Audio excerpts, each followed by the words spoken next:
shadow of the unseen, the bus rattled along the dusty road, leaving behind the bustling towns and weaving deeper into the heart of Bengal's countryside.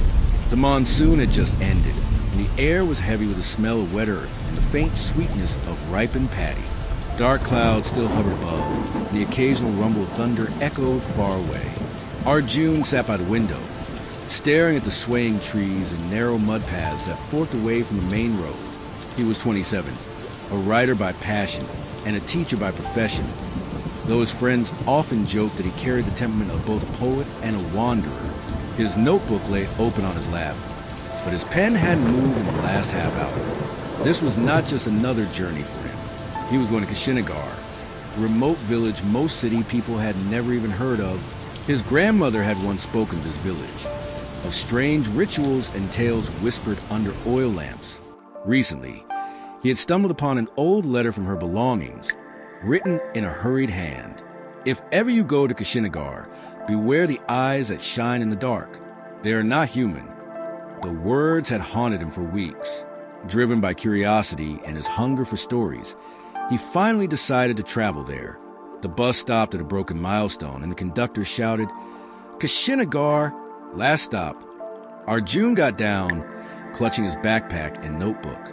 The road ahead was empty, stretching into fields and dense bamboo groves. A cool breeze rustled the leaves, but the village itself seemed unnaturally quiet. The first encounter. As Arjun walked into the village, he noticed the houses, mostly mud-walled, with straw roofs and wooden doors. The air was thick with silence. Children weren't playing. Women weren't gossiping in courtyards. Only a few old men sat under a banyan tree, their eyes following him with quiet suspicion. "Baba, are you from the city?" one of them finally asked, his voice raspy. "Yes," Arjun replied politely. "I'm here to learn about your village, about its history." The old man exchanged glances with the others. One spat into the dust and muttered, "History brings danger, especially if you dig too deep." Before Arjun could respond, a tall man approached. He was in his 40s, with sharp eyes and a well-built frame. "You must be Arjun Babu," he asked. "I'm Hari, the schoolteacher here. I received your letter." Arjun felt relief. He had written to the local school, hoping someone would help him settle in. Hari smiled faintly and led him toward his house, though his steps were heavy, as if burdened with unspoken worries. Inside, Arjun was offered tea.